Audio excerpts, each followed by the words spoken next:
Olá, amigos do blog Calçadão. Hoje é dia 27 de março de 2020. Esse é mais um Papo no Calçadão e hoje nós estamos recebendo aqui o advogado Jorge Roque, também cientista social, né, Jorge? Como vai? Tudo bem? Tudo bem, Paulo? E vocês por aí? Beleza. Beleza, Ricardo? Tudo bem? Abraço ao Jorge Roque, a você, Paulinho, aos amigos do blog Calçadão. Beleza. Jorge, nós estamos enfrentando essa crise que está todo mundo por dentro, sabendo como é que está, né? É, a gente pensava que estava ruim, né? Piorou a situação. E você quis, o destino é que você tivesse na frente do Partido dos Trabalhadores aqui na cidade de Ribeirão Preto. Como que você está encarando essa situação? Como é que o partido está se organizando para poder contribuir com a sociedade nesse momento tão importante para todos? Bom, primeira coisa, Paulo, essa crise não pode ser, evidentemente, sanitária, não pode ser subestimada, né? Uma crise muito grave. E nós tivemos um exemplo agora, na Itália. Milão fez a mesma propaganda que o Bolsonaro está puxando agora no Brasil, né? Milão não pode parar. Eles fizeram. E depois disso, o número de mortos lá tem mais de 4 mil mortos já, só em Milão. Parou por conta do fim da quarentena, da relativização da quarentena que eles fizeram por lá. E o Bolsonaro está seguindo o mesmo caminho. O que eu estou vendo assim, né, desse movimento que ele está tomando? É um movimento sem volta, me parece. Por quê? Quem que elegeu o Bolsonaro? Foram as próprias elites brasileiras, com apoio até dos tucanos, né? Se a gente lembrar que no estado de São Paulo, o Dória apoiou de forma aberta o Bolsonaro no segundo turno, mas estava apoiando desde o primeiro turno. Por exemplo, na nossa região, desde o primeiro turno já tinha materiais dos dois em conjunto, do Bolsonaro e do Dória, né? E no Rio de Janeiro, o Witzel e por aí vai. E os meios de comunicação, mesmo aqueles que tinham alguma resistência ao Bolsonaro, que colocaram como equivalentes o Bolsonaro e o Haddad. Então, é isso que era o quadro, né? As elites apoiaram o Bolsonaro para tirar o PT, certo? Para tirar o PT e para tirar direitos do povo também, né? Essa tarefa que eles achavam que o presidente, o próximo presidente deveria fazer, e o Bolsonaro iria fazer como está fazendo. O que ocorre agora? O Bolsonaro, ele tem representado um perigo não só para o povo, mas para a parte das elites. As elites estão compreendendo isso e uma parte delas rachou o bolsonarismo, né? Eu estava vendo hoje, o Dória está sendo ameaçado de morte e está responsabilizando o filho do Bolsonaro, o Carlos Bolsonaro, de estar organizando essas ameaças contra ele. Então, uma parte das elites racharam, e nesse sentido, o bolsonarismo, o Bolsonaro, melhor dizendo, se enfraqueceu, evidentemente. E uma parte das classes médias também que apoiaram ele está batendo panela aí de novo contra ele, né? Então, ele tem perdido apoio. Agora, por outro lado, ele ainda continua bastante forte. Não podemos ter ilusão quanto a isso, né? Eu estava vendo hoje também que os caminhoneiros estão ameaçando fazer uma greve política em defesa das propostas do Bolsonaro, para o Brasil voltar a trabalhar. Eles estão dizendo o seguinte: se ninguém voltar a trabalhar, nós também vamos parar, e aí eu quero ver como vai ficar. Seja uma greve para apostar no caos, né? Então, o bolsonarismo ainda tem força, ele está cada vez mais estreito, cada vez mais enfraquecido, mas ele tem ainda força social, principalmente. E certamente uma parte das elites estão apoiando o Bolsonaro, ainda, das elites econômicas, dos caras que não aparecem. Porque a hora que ele perder esse apoio, não basta esse apoio popular só que ele tem, né? Bolsonaro é um líder de direita diferente. Normalmente, os líderes de direita, eles só têm apoio nas elites. O Bolsonaro tem um apoio popular também, vamos falar a verdade aqui. Mas uma parte, se o Bolsonaro perder o apoio completamente nas elites, ele não se segura. Então, uma parte dessas elites, né, elites econômicas, por exemplo, ainda certamente o apoiam. Os bancos, eu estava vendo, os bancos estão dando 2 meses de carência para pagamento. Mas, na verdade, não é isso. Eles estão aumentando os juros para dar esses 2 meses. Não querem fazer nenhum tipo não querem ter nenhum tipo de solidariedade na crise, né? Querem continuar agindo. Então, assim, o Bolsonaro ainda tem a elite econômica, senão ele não estaria lá. O Maia falou que essas medidas que ele está tomando são pressão da Bolsa, né? E tem ainda o apoio popular. Então, vamos dizer lá, e ele, por outro lado, vê o confronto. Então, nós estamos correndo um risco, eu vejo, de uma ruptura aí institucional, isso é algo real, né? que o país está enfrentando, certo? E o Partido dos Trabalhadores, evidentemente, está se posicionando contra esse movimento. Ontem conseguiu articular uma proposta de renda básica aí para a população, foi uma proposta que não é do Bolsonaro, né? Que partiu, inclusive, do Partido dos Trabalhadores também, tá certo? E organizando, né, suas bases para resistir e para propor saídas para o Brasil. Legal. Ricardo, vai que é tua. Eu concordo totalmente com a análise do Jorge, acho que o ponto é esse mesmo. A gente já vivia, na verdade, uma crise antes da pandemia, né? A gente vem numa crise crescente no Brasil. O Jorge tem toda a razão. As elites brasileiras, o centro da política, basicamente o PSDB e a imprensa, fizeram o golpe de 2016, se aproveitando de toda uma conjuntura de crise do capitalismo mais sistêmica, que vem desde 2008, também abriu caminho para o crescimento da extrema-direita, não só no Brasil, mas no mundo. Isso tudo foi aproveitado no Brasil para criminalizar o PT, para tirar o PT do poder, para introduzir um projeto neoliberal mais agudo, mais radical, mais agressivo contra os direitos do trabalhador, as questões que estão colocadas como seguridade social e direitos sociais da Constituição de 88. Tudo isso foi feito, mas, na verdade, isso abriu caminho para a extrema-direita cada vez mais radicalizada, né? Foi, na verdade, um redemoinho que tragou e está tragando todo mundo. Só quem está navegando por cima disso é o próprio bolsonarismo em parceria com o lavajatismo, do que sobrou dessa estrutura toda. Agora, a crise se torna ainda pior e se torna o ápice da crise com a vinda da pandemia. Isso eu queria ver a opinião do Jorge, porque, na minha opinião, abre uma janela do imponderável que pode nos levar realmente a uma ruptura e a uma mais da situação, mas também pode abrir janelas de oportunidades para a gente conseguir sair dessa crise e apontar caminhos melhores. Eu não sei o que o Jorge pensa disso, porque é fato que o neoliberalismo ele não está preparado para enfrentar uma crise como essa. Você deu o exemplo dos bancos aqui no Brasil, mas no mundo todo não está preparado. Quem está preparado para enfrentar uma guerra, uma pandemia, é o Estado, são as forças políticas públicas, né, que podem enfrentar isso. Na sua opinião, isso abre uma janela de oportunidade? Como é que você enxerga essa questão das forças democráticas brasileiras poderem se unir nesse momento? Você acha que se a crise se agravar, como os especialistas têm falado, haverá realmente espaço para um golpe? Ou essa pandemia e a crise que está se esperando para os próximos meses, ela não vai dar espaço para nada, a não ser para uma unidade de defesa da vida, porque é isso que vai estar colocado em pauta, e isso pode abrir uma janela de oportunidade para um novo diálogo, para curar certas feridas que vêm de uns anos para cá, principalmente de 2016, e para buscar um outro caminho, Jorge, político, social e econômico. O que você acha disso? Eu acho, bom, Gimenez, eu acho que você tem razão. Acho que essa crise, essa pandemia, que vai se tornar uma crise econômica gravíssima, já se tornou uma seríssima, as pessoas estão falando algo pior do que 1929, e se a gente pensar que nós estamos num período de crise desde 2008, porque, na verdade, nós não saímos praticamente daquela crise ainda, eu creio que as coisas não vão continuar como antes. Isso, para mim, é um fato certo, assim, objetivo. Elas não têm como continuar como antes, porque o tamanho do prejuízo, mundialmente falando, vai ter que ser custeado por alguém. Então, nós vamos ter que ter medidas. Mesmo os conservadores na Europa e tal, nos Estados Unidos, tiveram que taxar os ricos, tiveram que recompor a renda do Estado para fazer a economia sair da condição que ela estava no pós-guerra, né, com os planos todos de reconstrução mundo afora.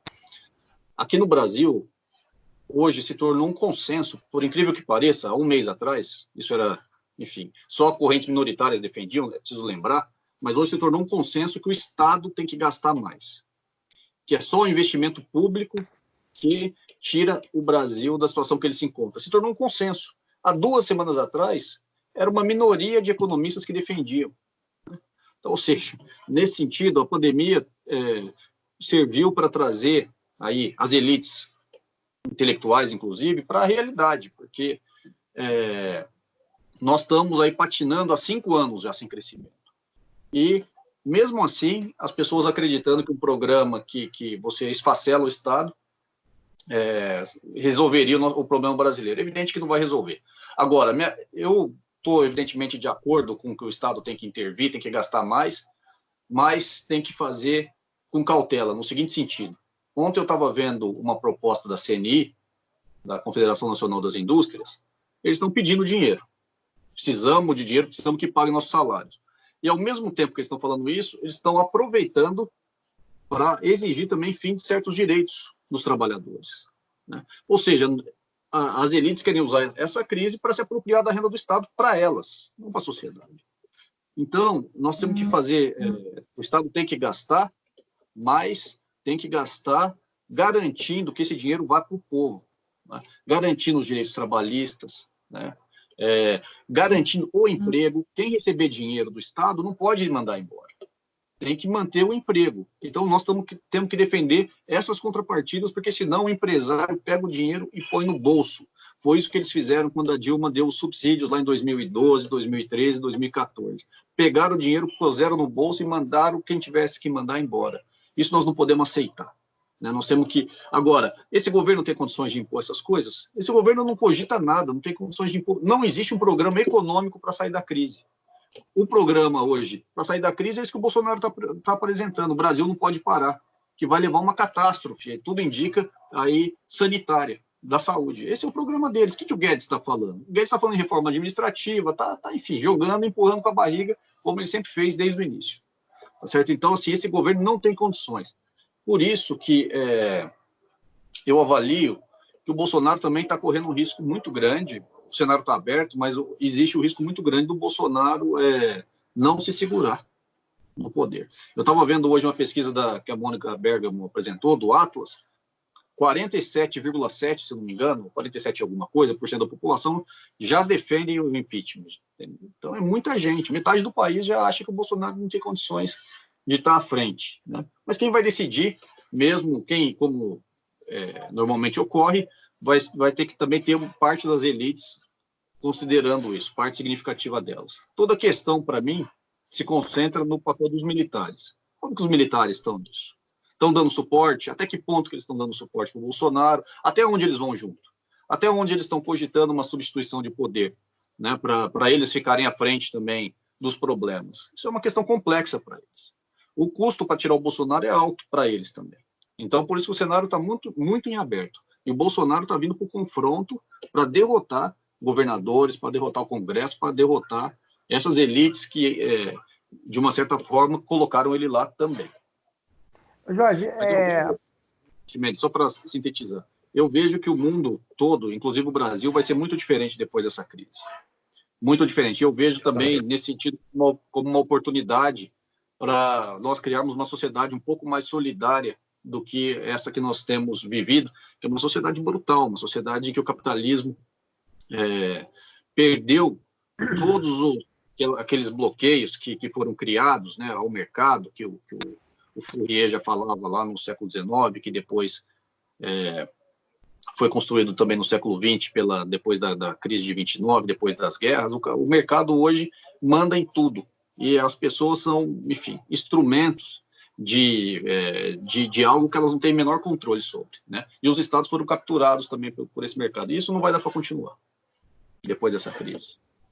Jorge, você acha que a sociedade está preparada para entender toda essa dinâmica que está acontecendo, toda essa loucura? De um lado, a preocupação com a pandemia, com a doença, e do outro lado, a preocupação com a questão econômica. Eu tenho visto várias pessoas, inclusive próximas, assim, que têm dito o seguinte: olha, não dá para ficar em casa, a gente tem que sair para trabalhar. Você acha que... a minha preocupação é o seguinte: lá no final, o Bolsonaro diz o seguinte: olha, o único que ficou preocupado com a questão econômica foi eu. E, portanto, vocês estão vendo o que levou o país a essa situação que está. Você não acha que corre esse risco? Eu não sei se a gente está conseguindo chegar nas pessoas com a informação de forma correta. Eu tenho essa impressão, você como cientista social, como que você tem visto isso? No imediato, é isso que está acontecendo. O Bolsonaro jogou com isso. Eu sou o único que está preocupado com os empregos, né? Agora, a epidemia vai se agravar, evidentemente, e as consequências dela, né? Ou seja, mortes, colapso do sistema de saúde, não só do sistema público, mas do sistema de saúde em geral, né? E na medida que isso vai acontecendo, a verdade vai se impondo às pessoas, né? É igual na Itália. Todo mundo achava que não deveria ficar em casa. Lá também. Todo mundo achava. Não, isso aqui é... Agora, hoje, as pessoas criaram, a duras penas aí, a fórceps, né? Uma consciência contrária, uma consciência... Então, eu creio que o mesmo vai acontecer no Brasil, né? Essas verdades, como, na verdade, também assim, é uma coisa que eu acredito bastante, o que desfaz certos mitos é essa experiência, e normalmente experiências muito duras. Então, essa crise do coronavírus vai desfazer muitos mitos aí do bolsonarismo, né? Inclusive, pelo menos, não estou falando de forma absoluta, mas inclusive em parte esse desprestígio da ciência que o bolsonarismo defendeu desde o início. Agora, muito mais... porque, por exemplo, a pessoa diz, vamos todo mundo trabalhar. Aí alguém da família dela tem, né, é atingido, tem um problema, morre por causa da crise. E aí? Essa pessoa vai ter que rever, ou o amigo, etc., vai ter que rever o que ela está pensando. Então, inclusive, a ciência vai sair mais fortalecida, evidentemente, desse episódio, né, do coronavírus. É um dos efeitos que nós vamos ter aí, efeitos indiretos dessa crise, que é outro ponto que o bolsonarismo ataca. Então, creio que o Bolsonaro está tentando capitalizar isso, mas em alguns meses essa guerra para ele é perdida. Essa guerra é perdida por conta dos efeitos da crise. Eu também acho isso, eu acho que a verdade vai se impor. Existem estudos mostrando que o avanço das epidemias tem sempre as mesmas fases. Eu coloquei isso ontem no vídeo que a gente gravou com o Felipe, e repito, a primeira fase da negação por diversos interesses econômicos, interesses políticos, depois vem a fase da confusão, e por último a fase da implantação do terror, e onde a única pauta que é imposta pela epidemia é a pauta da solução para salvar vidas. Nós ainda estamos vivendo a fase da negação para a fase da confusão, muito puxado por essa atitude do Bolsonaro, que, a bem da verdade, temos que dizer que é uma imitação, de novo, de uma postura que está sendo tomada nos Estados Unidos pelo Donald Trump. Lá, a sociedade americana e até as próprias instituições políticas têm mais força do que aqui para tentar colocar amarras no presidente, mas tanto lá quanto aqui, duas sociedades que estão sendo governadas por dois insanos, né? Até certo ponto, né? E eu queria perguntar, concordando de novo com você, como presidente do PT, e eu também, assim, como militante do PT, como é que você enxerga o Partido dos Trabalhadores e mais também o conjunto dos movimentos sociais, da esquerda, de se preparar para, dentro dessa conjuntura, colocar propostas de um programa diferente, de um programa de ruptura com o neoliberalismo que vem acontecendo e fracassado, né, nos últimos anos? Como que você vê o PT se preparando para isso? Porque, na minha opinião, uma das dificuldades que nós temos, o próprio Lula encontra essa dificuldade agora para romper a bolha, é porque nos nossos governos, apesar de ter havido um crescimento muito grande de políticas de proteção social, de consolidação de direitos sociais da Constituição, o PT fez isso efetivamente, não houve uma ruptura com o modelo neoliberal. Até alguns pilares do neoliberalismo eram consolidados até de maneira ideológica por certos setores do PT e da esquerda. Então, não houve essa ruptura. Isso, para mim, é claro que hoje tem essa dificuldade, né? Por exemplo, na reforma da Previdência, há essa dificuldade. Você acha que o PT está preparado para um programa de ruptura, para um programa de pensamento novo, de um programa que possa colocar para a sociedade uma saída e que essa saída possa contribuir decisivamente para um debate que, na minha opinião, vai acontecer forçosamente, de unidade nacional, Jorge? Olha, Gimenez, o PT tem um legado, como você bem sabe, muito grande para o país, né? Bom, feita essa ressalva, eu creio que o PT tem condições de se preparar. Ele tem energia intelectual, social, para se preparar para oferecer uma resposta. Mas eu não vejo isso ainda pronto, né? Eu vejo que nós vamos ter que trabalhar, fazer debates internos, vamos ter conflitos também internamente, né? Porque, enfim, existem correntes diferentes, como você bem sabe, você e o Paulo, de dentro do Partido dos Trabalhadores, mas eu vejo que o PT tem condições, sim. E qual que é a saída para mim? Nós temos que ser aí um dos pilares da construção de uma unidade.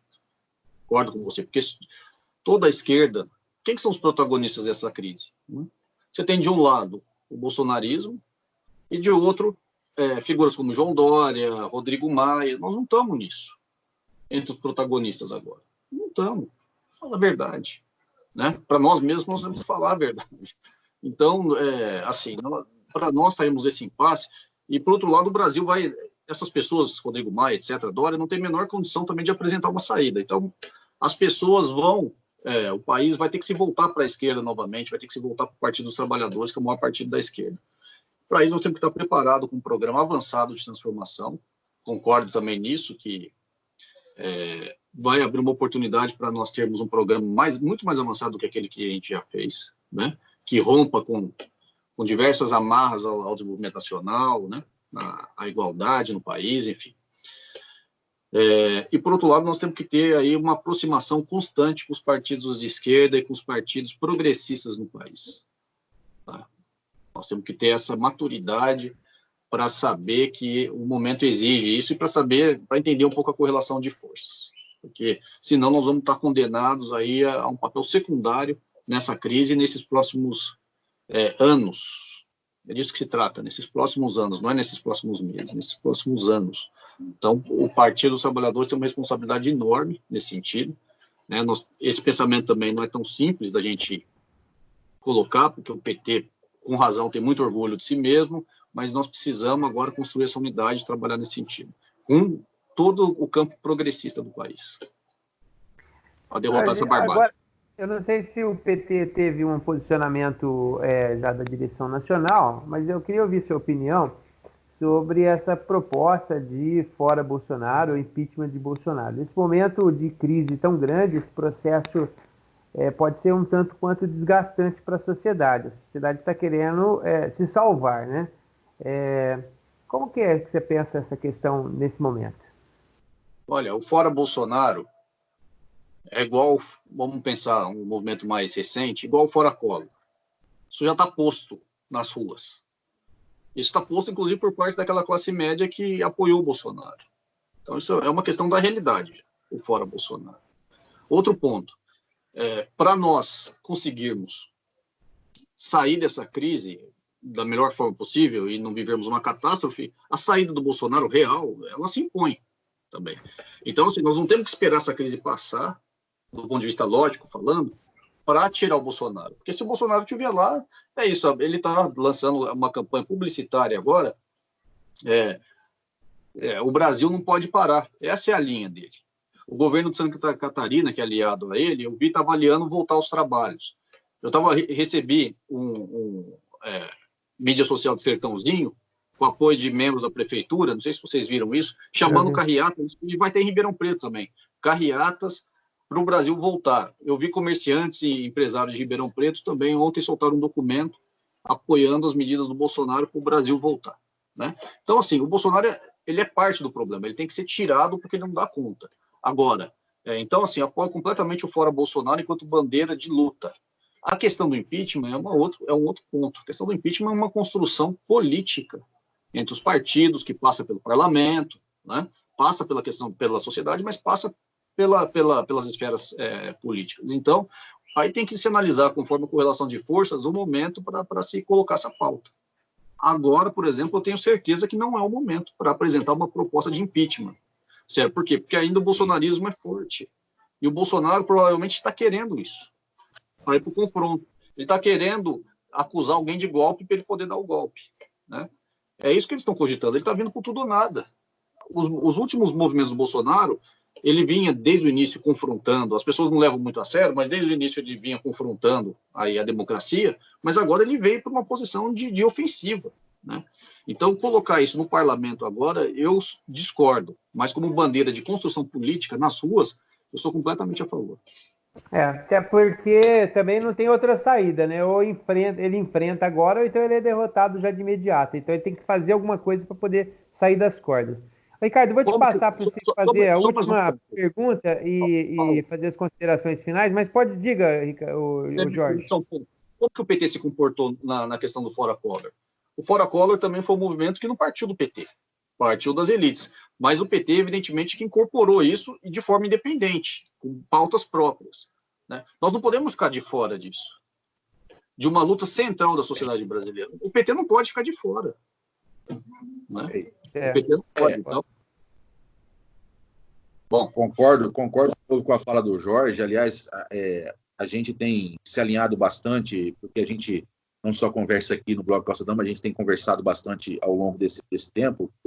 Ele é o presidente do PT e eu como membro do diretório, dirigente, né? A gente tem conversado e se alinhado bastante nesse pensamento. Concordo de novo com o Jorge. Aliás, escrevemos isso aqui no blog, essa posição que você colocou, da diferença entre o fora Bolsonaro e o impeachment. Obviamente que em um certo momento essas coisas podem se unir numa só, mas elas não são exatamente a mesma coisa. Perfeitamente. Eu queria só encaminhar minha pergunta final para o Jorge, já agradecendo muito a presença dele e convidando para que ele esteja sempre aí de prontidão para poder conversar aqui com as amigas e amigos do blog, que é sempre importante. Como que você está vendo o papel do prefeito Nogueira? Obviamente, nós temos aqui em Ribeirão Preto mais de 150 mil pessoas que estão assim mais ameaçadas por essa pandemia. São os quase 50 mil moradores de favelas e comunidades, mais de 7 mil moradores de rua, mais de 100 mil idosos, segundo números do IBGE. Como que você está vendo o papel da prefeitura? Há um programa, eu sei que você colocou como presidente do PT propostas para Ribeirão Preto, né? Numa carta pública que você publicou. Como você está vendo a prefeitura? Há um projeto emergencial por parte do prefeito?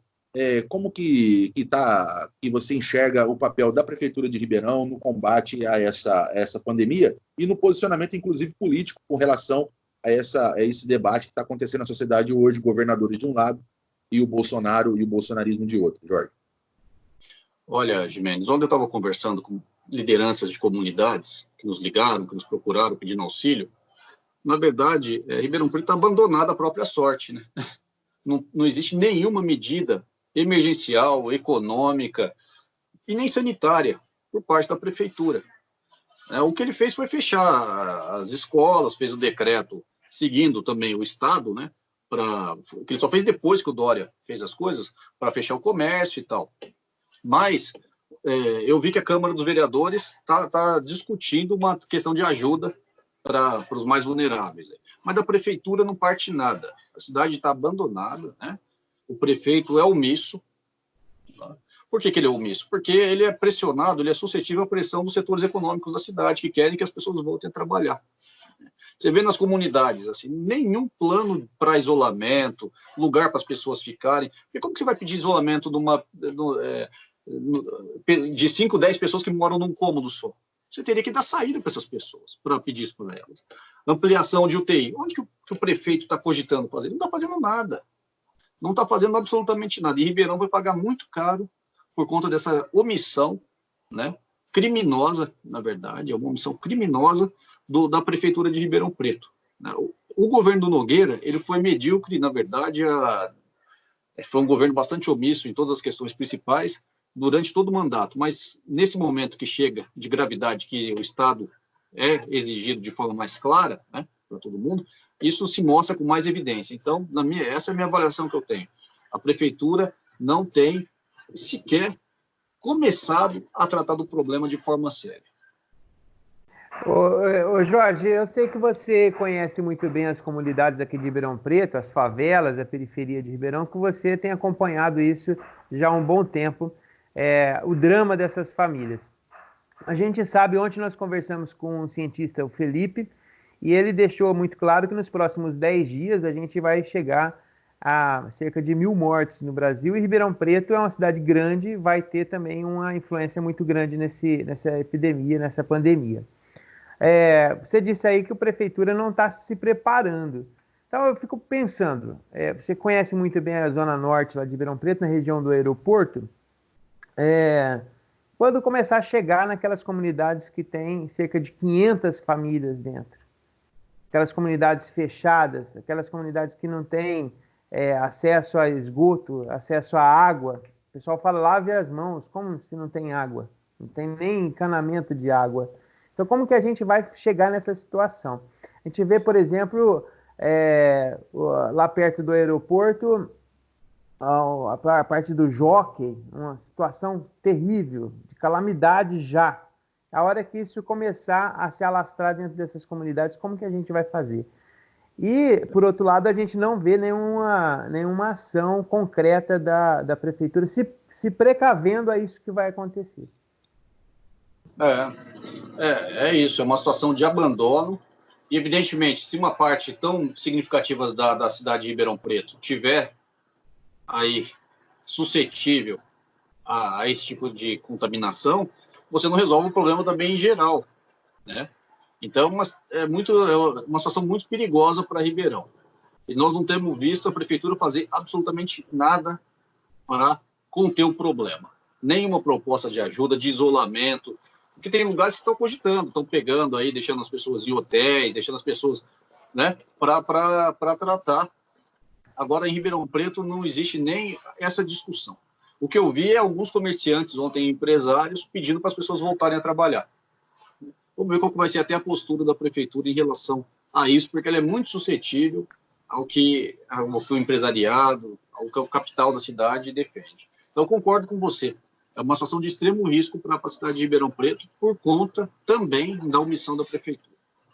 Já era o momento da prefeitura estar preparando, por exemplo, centro de convenções, a Cava do Bosque, algum local para poder acolher essas famílias e essas pessoas que provavelmente vão ficar doentes nos próximos dias, não é verdade? Sem dúvida. E também pensar num programa aí de renda mínimo para essas pessoas, né? A prefeitura pode fazer, por exemplo, o Maricá está dando lá R$1.041 salário mínimo para quem não tem condições de estar sobrevivendo, para os autônomos e tal. A prefeitura de Maricá, no Rio de Janeiro, ela já aprovou, né? Por que Ribeirão Preto isso não pode ser feito? A prefeitura não encaminha essa discussão. Correto. Jorge, queria te agradecer muito a participação aqui. A gente vai fazer várias chamadas dessa aqui. Queria te pedir a liberdade de te chamar nos próximos dias aí para a gente conversar novamente e te agradecer muito pela participação aqui. Eu que agradeço, viu, Paulo? Você, o Gimenez, e assim, parabenizo novamente, porque o trabalho que vocês fazem, ninguém na cidade faz. O blog Calçadão, um blog muito importante para nós todos da esquerda de Ribeirão Preto. E obrigado pela oportunidade, estou à disposição, sempre que for chamado. Legal. Valeu, Ricardo. Obrigado. Só assim para descontrair... Obrigado, Paulinho. Abraço, Jorge.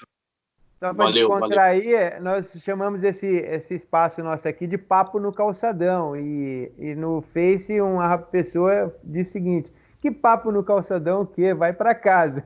Então, eu queria deixar claro assim, que a gente está fazendo papo no calçadão, mas cada um na sua casa, cada um no seu local, bem seguro. Papo no calçadão virtual, Paulinho. É o calçadão virtual.